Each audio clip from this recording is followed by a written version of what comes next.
Hello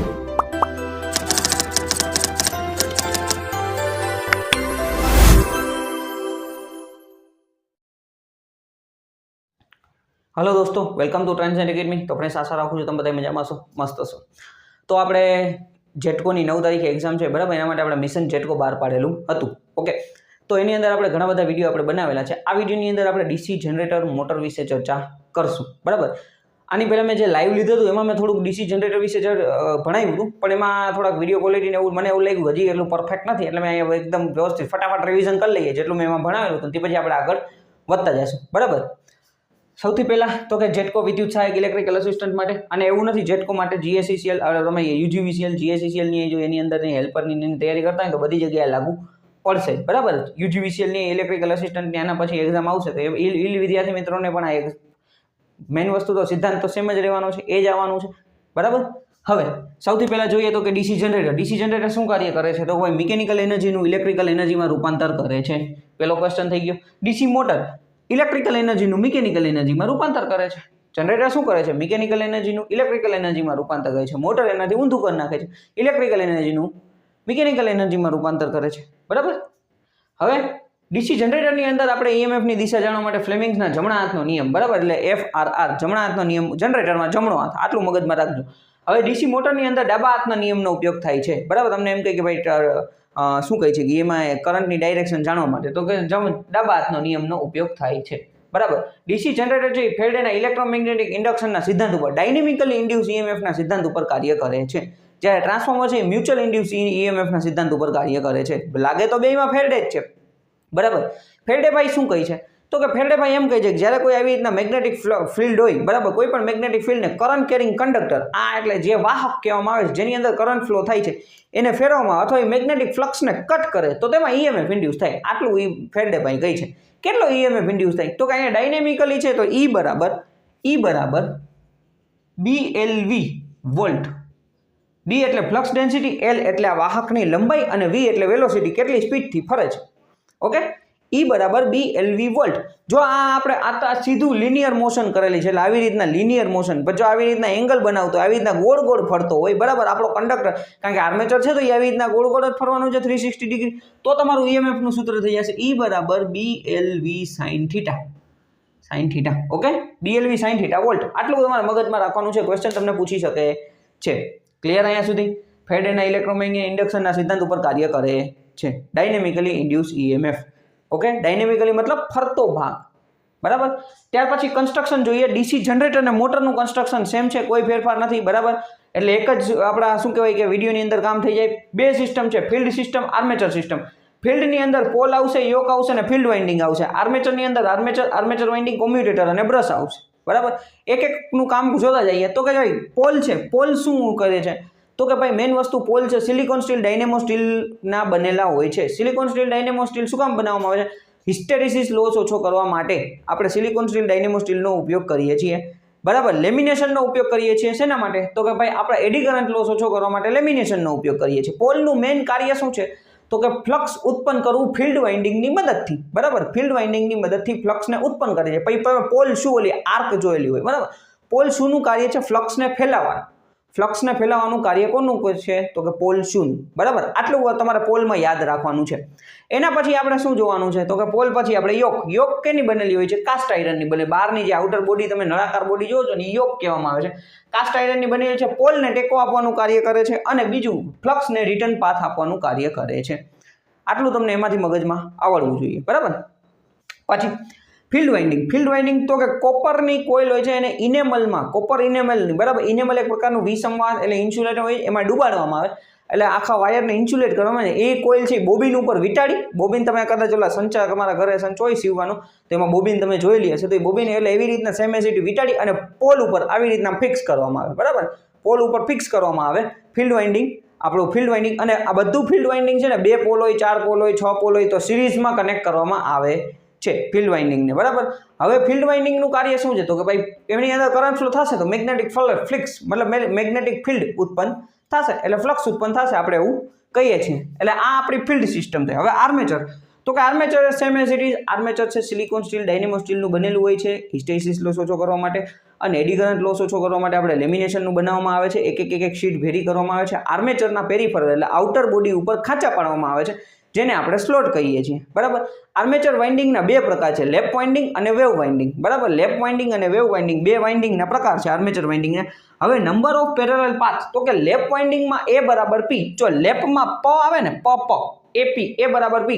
કાલે મેં બે શોર્ટ્સ બનાવ્યા હતા, એ શોર્ટ્સની અંદર દાખલા લીધા હતા, લેપ વાઇન્ડિંગ ને વેવ વાઇન્ડિંગ બે લીધેલા હતા દાખલા, બરાબર. તો એ તમે બે જોઈ લેજો તો તમને આ લેપ વાઇન્ડિંગ વેવ વાઇન્ડિંગનું કઈ રીતના વેલ્યુ લેવીની તમને આઈડિયા આવી જશે. સિમ્પ્લેક્સ માટે અહીંયા વાત થાય છે, સિમ્પ્લેક્સ માટે, બરાબર. એટલે A બરાબર P થશે ને વેવ વાઇન્ડિંગમાં A બરાબર 2 થશે, બરાબર.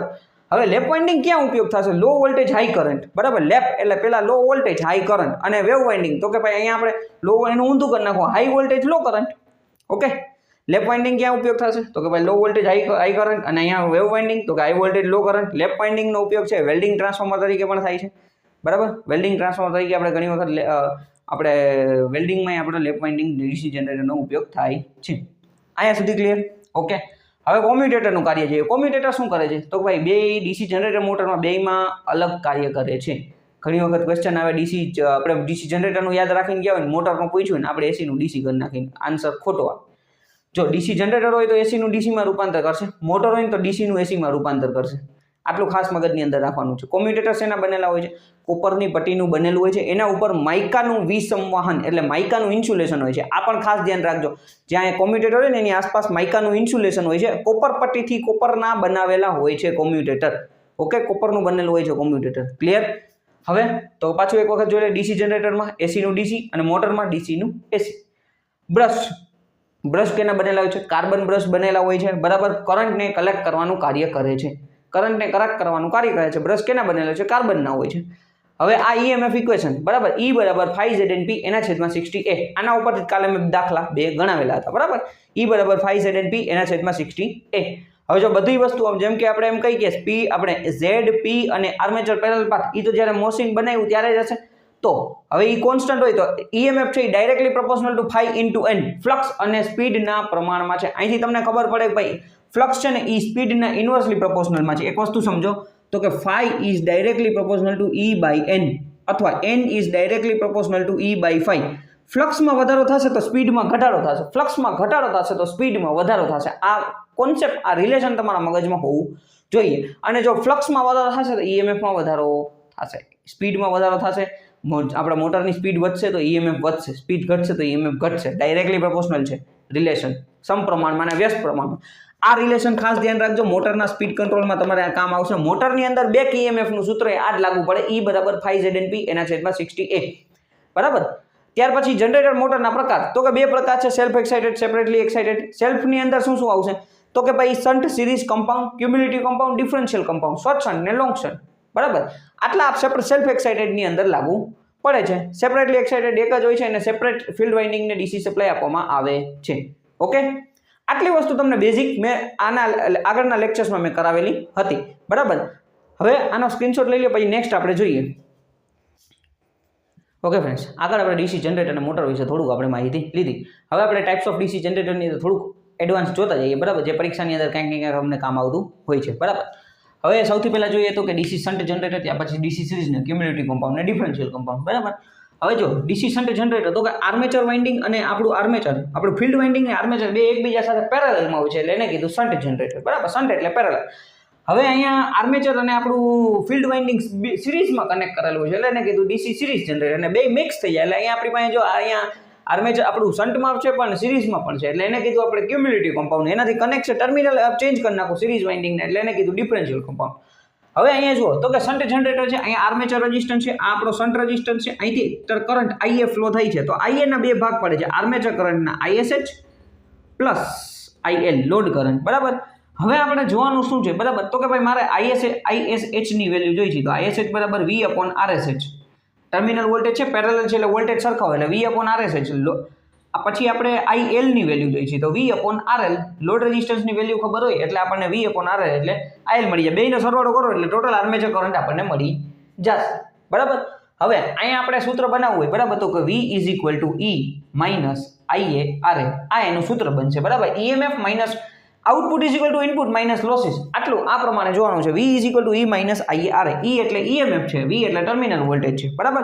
આ એનું મેઇન સૂત્ર બન્યું. ઓકે, હવે અહીંયા મેં લખેલું છે કોન્સ્ટન્ટ વોલ્ટેજ જનરેટર છે, શન્ટ જનરેટર છે એ કોન્સ્ટન્ટ વોલ્ટેજ જનરેટર છે, અને ત્યાર પછી એને લાઇટિંગ સર્કિટમાં બેટરી ચાર્જિંગ અને લાઇટિંગમાં માટે ઉપયોગ કરવામાં આવે છે.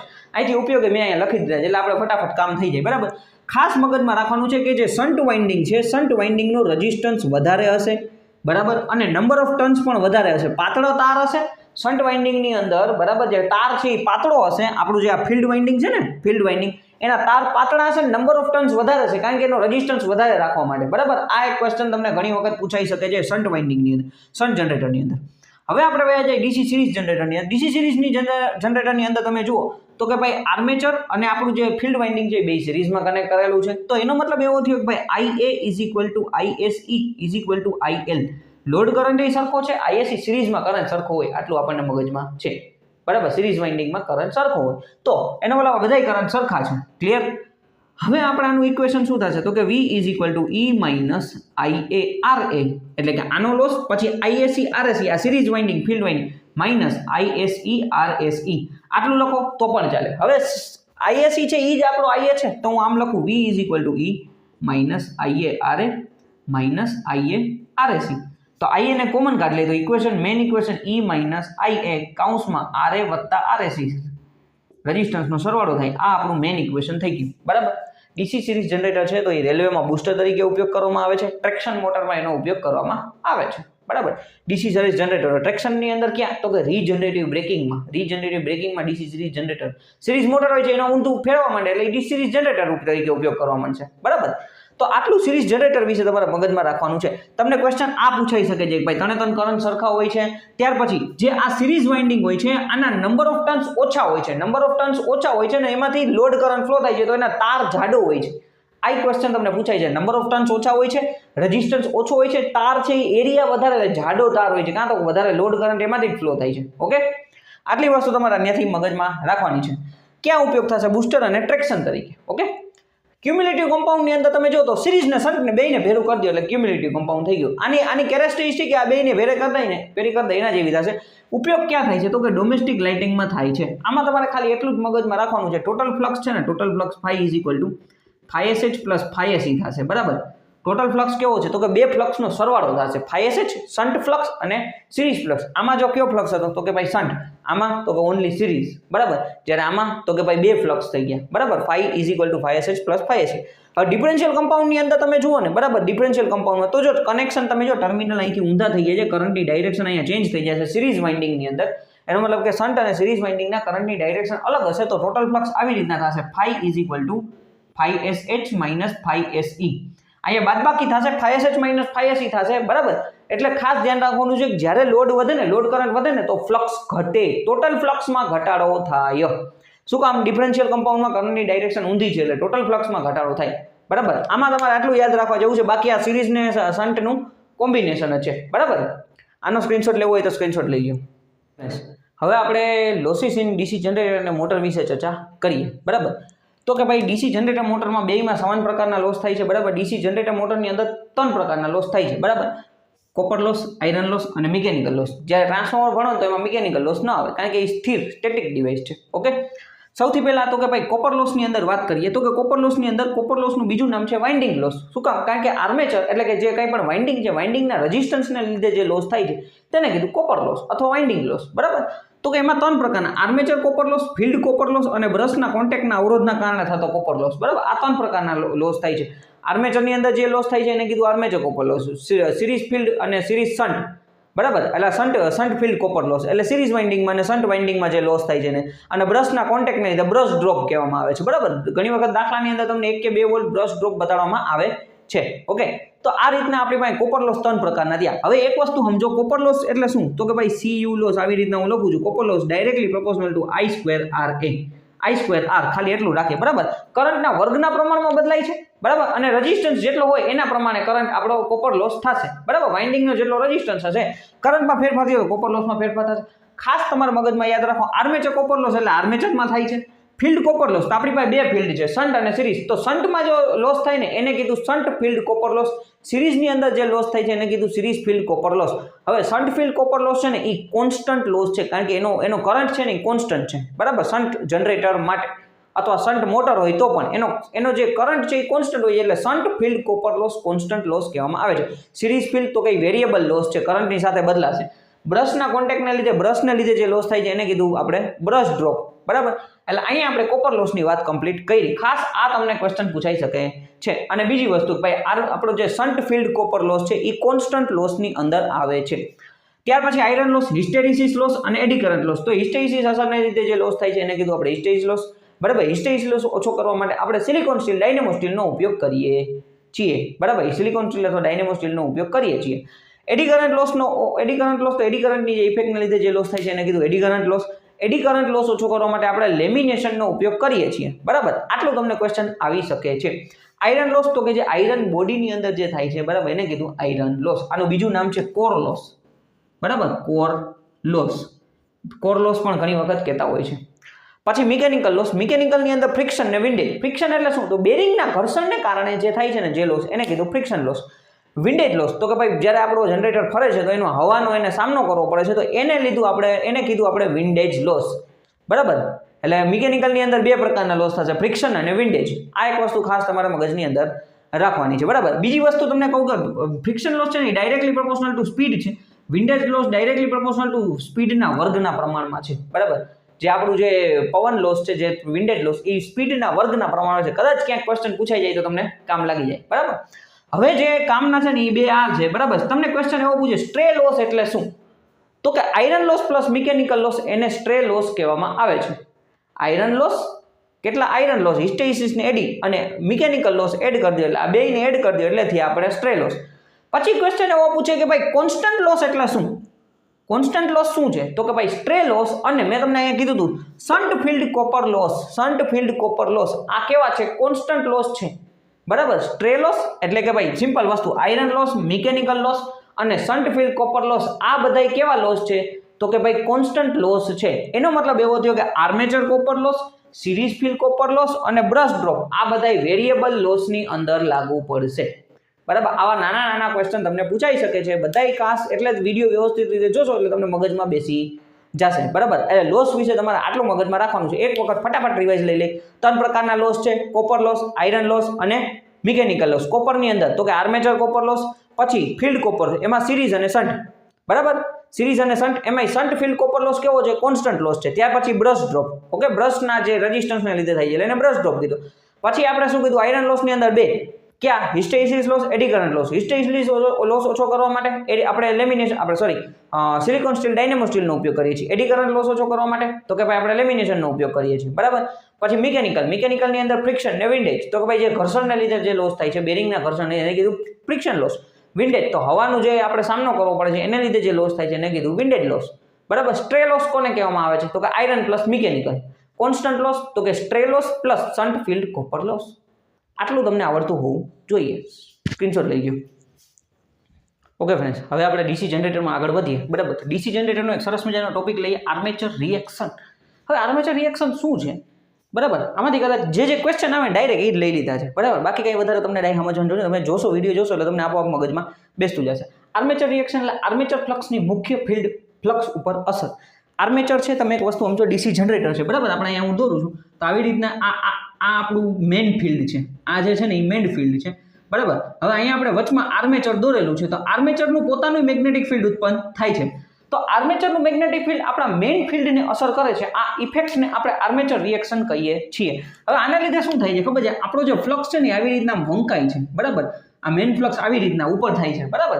તો આને કીધું આપણે armature reaction, okay. Armature reaction એટલે શું? તો કે આર્મેચર ફ્લક્સની મુખ્ય ફ્લક્સ ઉપર અસર, એને આર્મેચર રિએક્શન કહેવામાં આવે છે. ડીસી જનરેટર અને મોટરની અંદર બંનેની અંદર થાય છે.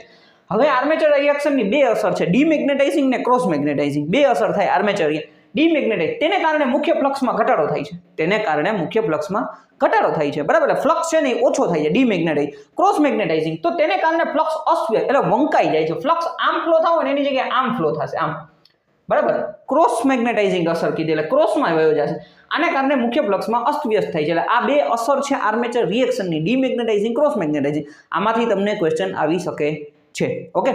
હવે એના પછી બે મોસ્ટ એમ્પી વસ્તુ, જીએનએ અને એમએનએ. પહેલા ફૂલ ફોર્મ જોઈ લઈએ. જીએનએ એટલે જીઓમેટ્રિકલ ન્યુટ્રલ એક્સિસ, MNA એટલે મેગ્નેટિકલ ન્યુટ્રલ એક્સિસ. હવે GNA ને MNA ક્યાં હોય? તો કે જે આપણું જે આર્મેચર છે ને આવી રીતના, તો આ મેઇન ફિલ્ડ થી 90 ડિગ્રીએ હોય. શું? તો કે GNA જીઓમેટ્રિકલ ન્યુટ્રલ એક્સિસ. બરાબર. MNA પણ એ જ રીતના હોય છે, MNA પણ ત્યાં જ હોય છે, પણ MNA છે ને ફ્લક્સની સાથે ફેરફાર થતું રહેતું હોય છે. એનો મતલબ જો આપણે આ ફ્લક્સ આવી રીતના ફેરફાર છે ને તો MNA છે ને ખસી જશે આર્મેચર રિએક્શન વખતે. બરાબર. આર્મેચર રિએક્શનની ઇફેક્ટ થાય ને એટલે MNA ખસી જાય. હવે MNA ખસી જાય તો પ્રોબ્લેમ શું થાય ખબર છે? આપણા જે કાર્બન બ્રશ છે ને, બ્રશ કેના ઉપર રાખવામાં, તમને 1 માર્કનો ક્વેશ્ચન પૂછાય, બ્રશ કેના ઉપર રાખવામાં આવે છે? તો કે GNA MNA બંને ઉપર કે બેમાંથી એક પણ નહીં? આવો ક્વેશ્ચન તમને પૂછે તો બ્રશ હંમેશા MNA મેગ્નેટિકલી ન્યુટ્રલ એક્સિસ, કાં તો તમને ફૂલ ફોર્મ પૂછી લે, MNA મેગ્નેટિકલ ન્યુટ્રલ એક્સિસ ઉપર બ્રશ રાખવામાં આવે છે. એટલે MNA ની પોઝિશન બદલાય તો આપણે બ્રશની પોઝિશન ચેન્જ કરવી પડે. બરાબર. GNA એટલે જીઓમેટ્રિકલ ન્યુટ્રલ એક્સિસ. બરાબર. આ બે વસ્તુ તમને આર્મેચર રિએક્શનમાંથી કંઈક પૂછાઈ શકે છે. મોસ્ટ ટાઈમ બી તો કે ભાઈ આ ક્વેશ્ચન પૂછાઈ શકે, બ્રશ કોની ઉપર રાખવામાં આવે છે. પછી હવે આર્મેચર રિએક્શનની અસરને કઈ રીતના ઓછી કરી શકાય? તો કે ભાઈ ફિલ્ડ વાઇન્ડિંગમાં વધારાના આટા ઓછા કરીને તમે ડીમેગ્નેટાઇઝિંગ અસર ઓછી કરી શકો છો. શું કીધું? ફિલ્ડ વાઇન્ડિંગમાં વધારાના આટા કરો એટલે નંબર ઓફ એમ્પિયર ટર્ન્સ વધી જાય, એટલે ફ્લક્સ થોડોક વધારે ઉત્પન્ન થશે. બરાબર. તો ડીમેગ્નેટાઇઝિંગ અસર ઓછી થઈ જશે. પછી કમ્પેન્સેટિંગ વાઇન્ડિંગ. કમ્પેન્સેટિંગ વાઇન્ડિંગ શું કીધું? તો કે ભાઈ આ પોલ છે ને, પોલ, બરાબર, પોલ ઉપર આવી રીતના વધારાના ખાંચા પાડી ન્યા વાઇન્ડિંગ બેસાડવામાં આવે, એને કીધું કમ્પેન્સેટિંગ વાઇન્ડિંગ. હવે ઈ વાઇન્ડિંગ આર્મેચરના જે ફ્લક્સની કરંટની ડાયરેક્શન હોય એની જ્યારે સિરીઝમાં હોય પણ એની ડાયરેક્શન ઊંધી હોય એટલે ફ્લક્સ એકબીજાને કેન્સલ કરે, એટલે કે જે ક્રોસ મેગ્નેટાઇઝિંગ અસર છે ને એ ઓછી કરવા માટે આપણે કમ્પેન્સેટિંગ વાઇન્ડિંગનો ઉપયોગ કરીએ છીએ. આટલું તમને આર્મેચર રિએક્શનમાં મગજમાં આવડતું હોવું જોઈએ. બરાબર. પાછું એક વખત જોઈ લઈએ તો કે આર્મેચર ફ્લક્સની મુખ્ય ફ્લક્સ ઉપર અસર એને આર્મેચર રિએક્શન કીધું. એની બે ઇફેક્ટ છે. કઈ? ડીમેગ્નેટાઇઝિંગ, ક્રોસ મેગ્નેટાઇઝિંગ. ડીમેગ્નેટાઇઝિંગ તેને કારણે મુખ્ય ફ્લક્સમાં ઘટાડો થાય છે. ક્રોસ મેગ્નેટાઇઝિંગ તેને કારણે ફ્લક્સ અસ્તવ્યસ્ત અથવા વંકાઈ જાય છે, એવું શબ્દ પણ આવે. બરાબર. GNA એટલે જીઓમેટ્રિકલ ન્યુટ્રલ એક્સિસ, MNA એટલે મેગ્નેટિકલ ન્યુટ્રલ એક્સિસ. MNA ઉપર આપણા બ્રશ રાખવામાં આવે છે. પછી આ અસરને ઓછી કરવા માટે ફિલ્ડ વાઇન્ડિંગમાં વધારાના આટા ઉપયોગ કરવામાં આવે છે, એટલે ડીમેગ્નેટાઇઝિંગ અસર ઓછી થાય. અને કમ્પેન્સેટિંગ વાઇન્ડિંગ ઓછું કરવાથી કમ્પેન્સેટિંગ વાઇન્ડિંગ ઉપયોગ કરવાથી ક્રોસ મેગ્નેટાઇઝિંગ અસર ઓછી થાય છે. ઓકે. કોમ્યુટેશન. કોમ્યુટેશન એટલે શું? મેઇન વસ્તુ એક છે કે તમે જ્યારે સમજો ભાઈ આમાં કોમ્યુટેશન સમજવું થોડું અઘરું છે, પણ ખાલી એક બેઝિક વસ્તુ છે ભાઈ કોમ્યુટેશન એટલે કે બ્રશ સાથે જોડાયેલી વસ્તુ. કોમ્યુટેટર તમે શબ્દ સાંભળ્યો, કોમ્યુટેટર એટલે એસીનું ડીસીમાં રૂપાંતર કરે છે. બરાબર. હવે વસ્તુ છે તો કોમ્યુટેશનની પ્રોસેસ છે, પણ હવે વસ્તુ એ થાય છે કે કરંટ એક પાથથી નહીં પણ હવામાંથી પણ પસાર થાય છે. તો હવામાં પસાર થાય એટલે તમને સ્પાર્કિંગ જોવા મળે. તો આ જે સ્પાર્કિંગ થાય છે, જે કરંટ પોતાના પાથ ચેન્જ કરીને હવામાંથી વાં સુધી પહોંચે છે, એને લીધે સ્પાર્ક થાય છે, એને કીધું આપણે કોમ્યુટેશન. આટલું મગજમાં રાખો. બરાબર. હવે કોમ્યુટેશન સુધારવાની મેથડમાંથી તમને ક્વેશ્ચન આવી જાય તો એક તો એના માટે રેઝિસ્ટન્સ કોમ્યુટેશન. તો કાર્બન બ્રશની જગ્યાએ કોપરના હાઈ રેઝિસ્ટન્સ વાળા કોપરના બ્રશ ઉપયોગ કરવામાં આવે છે, જેને લીધે કરંટ છે ને બહાર ફેલાય નહીં, અંદરથી જ પસાર થાય. એટલે કોપર વાળા આપણા હાઈ રેઝિસ્ટન્સ, એટલે આને કીધું હાઈ રેઝિસ્ટન્સ અથવા રેઝિસ્ટન્સ કોમ્યુટેશન. પછી કીધું EMF કોમ્યુટેશન. તો એમાં વચમાં એ આપણે ઇન્ટરપોલ્સ રાખી દેવામાં આવે છે. બરાબર. એટલે આ બે વસ્તુ તમને કોમ્યુટેશન સુધારવાની મેથડમાંથી આમાંથી કંઈક તમને ક્વેશ્ચન આવી જાય. ઓકે. એના પછી મોસ્ટ ટાઈમ બી આ ક્વેશ્ચન તમને હોય જ શકે. ઇક્વિલાઇઝિંગ રિંગ અથવા ઇક્વિલાઇઝિંગ કનેક્શન, ઇક્વિલાઇઝર કનેક્શન આવું નામ આવ્યું. તો ઇક્વિલાઇઝિંગ કનેક્શન કયા વાઇન્ડિંગમાં ઉપયોગ કરવામાં આવે છે? તો કે લેપ વાઇન્ડિંગ. ખાલી યાદ રાખજો, જો ઇક્વિલાઇઝર અહીંયા આવ્યો, લેપ ઇક્વિલાઇઝિંગ કનેક્શન લેપ વાઇન્ડિંગમાં ઉપયોગ થાય છે. બરાબર. હવે આ કેના માટે છે? તો આ ઇલેક્ટ્રિકલ બેલેન્સ માટે. વધારે ડીપમાં કંઈ જવાની જરૂર નથી, બે ક્વેશ્ચન પૂછાય. ઇક્વિલાઇઝિંગ કનેક્શન કયા વાઇન્ડિંગમાં ઉપયોગ કરવામાં આવે છે? લેપ વાઇન્ડિંગ. શેના માટે? ઇલેક્ટ્રિકલ બેલેન્સ માટે. ઓકે. પછી ડમી કોઇલ. ડમી કોઇલનો ઉપયોગ ક્યાં કરવામાં આવે છે? તો કે ડમી કોઇલનો ઉપયોગ વેવ વાઇન્ડિંગમાં ઉપયોગ કરવામાં આવે છે. ડમી કોઇલ કેમાં ઉપયોગ કરવામાં આવે છે? વેવ વાઇન્ડિંગમાં. શેના માટે? મિકેનિકલ બેલેન્સ માટે. Dummy mechanical balance. Equalising E એટલે ઇલેક્ટ્રિકલ બેલેન્સ, L એટલે કે લેપ વાઇન્ડિંગ. આવું તમારે મગજમાં રાખવાનું છે. 4 ક્વેશ્ચન અહીંથી બન્યા. ઇક્વિલાઇઝિંગ કનેક્શન ક્યાં ઉપયોગ કરવામાં આવે છે? લેપ વાઇન્ડિંગ. શું કામ? ઇલેક્ટ્રિકલ બેલેન્સ માટે. ડમી કોઇલ ક્યાં ઉપયોગ કરવામાં આવે છે? Wave winding. શું કામ? મિકેનિકલ બેલેન્સ માટે. ઓકે. આટલું તમને આવડતું હોવું જોઈએ. સ્ક્રીનશોટ લઈ લ્યો. ઓકે ફ્રેન્ડ્સ, તો ડીસી મોટર વિશે હવે આપણે થોડીક ચર્ચા કરી લઈએ. બરાબર.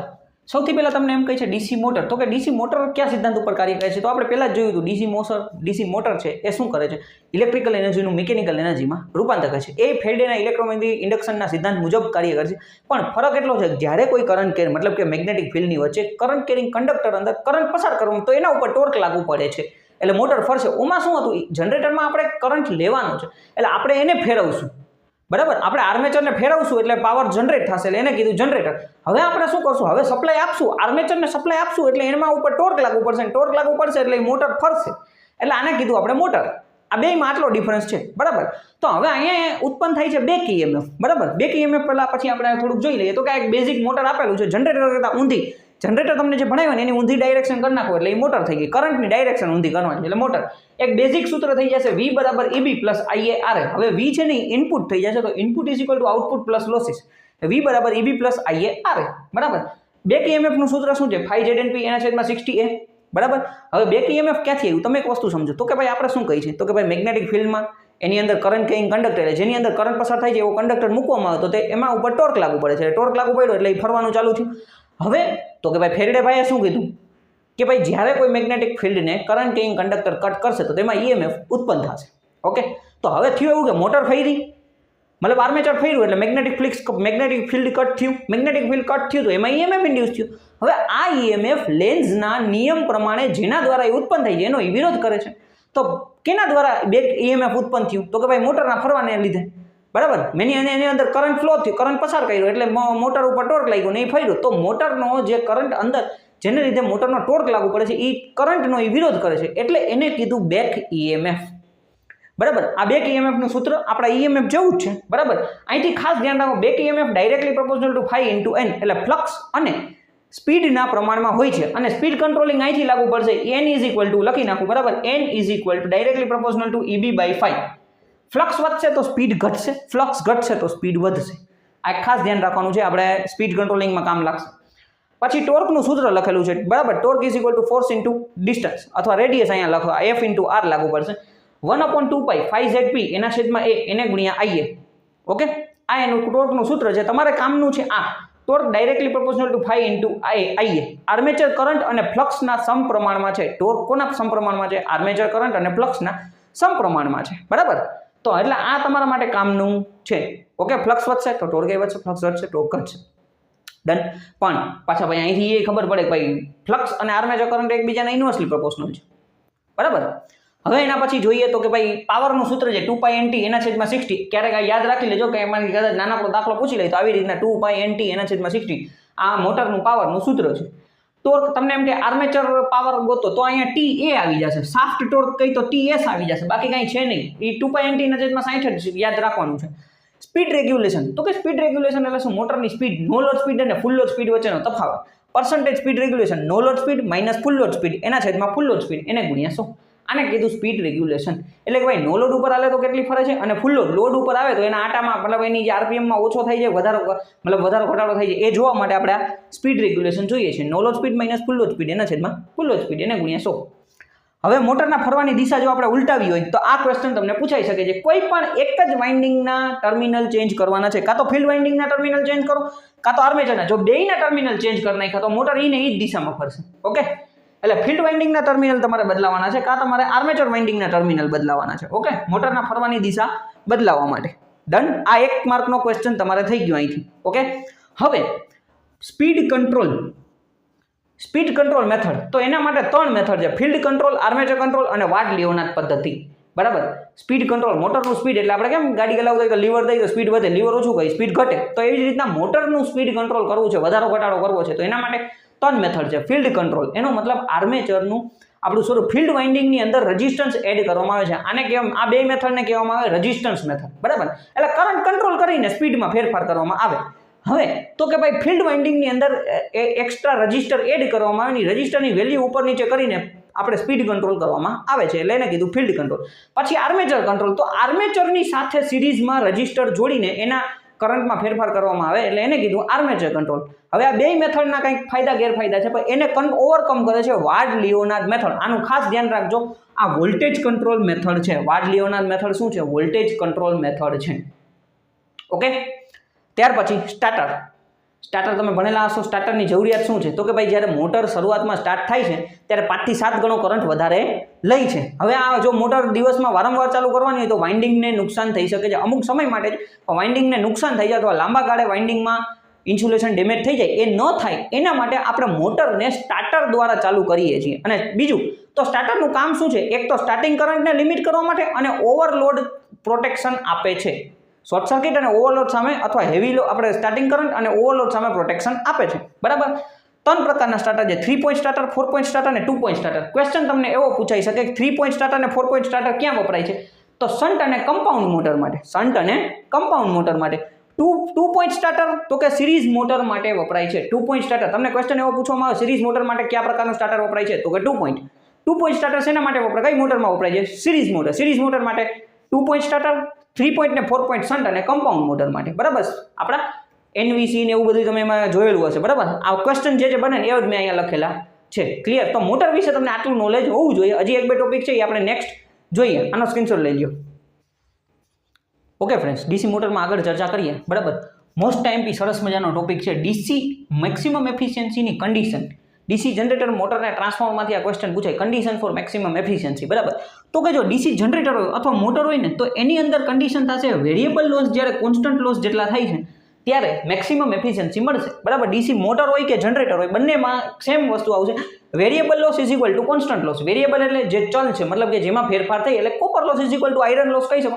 પણ અહીંયા તમારે આવશે ક્યાં? ઓલા કોન્સ્ટન્ટ લોસ. મેં તમને હમણાં ડીસી જનરેટરમાં લખાવ્યા હતા, બરાબર. કોન્સ્ટન્ટ લોસ ક્યાં ક્યાં થશે? તો કે ભાઈ એક તો સ્ટ્રે લોસ, બરાબર, અને plus shunt field copper loss. એ બધાય કેના જેટલા થશે? મતલબ વેરિયેબલ લોસ જેટલા થશે. એટલે ત્યારે આપણને ડીસી જનરેટર કે મોટરમાં મેક્સિમમ એફિશિયન્સી મળશે. મોટરમાં તમે કદાચ એવું લખી શકો copper loss is equal two iron loss. Okay, હવે એના પછી મોસ્ટ ટાઈમ બીજા નંબરનો ટ્રાન્સફોર્મરમાંથી એક ક્વેશ્ચન પૂછાય. મને એમ થયું એ લખી નાખી. Copper loss is equal two iron loss થાય, બરાબર. ટ્રાન્સફોર્મરની અંદર કોપર લોસ બરાબર, એમાં મિકેનિકલ લોસ હોતા નથી, એટલે કોપર લોસ છે એ આયરન લોસ જેટલો થઈ જાય એટલે મેક્સિમમ એફિશિયન્સી મળશે આપણને ટ્રાન્સફોર્મરની અંદર. ઓકે, હવે એના પછી આપણે જોઈએ તો કે ભાઈ ટેસ્ટિંગ ઓફ ડીસી જનરેટર, આ ડીસી મોટર.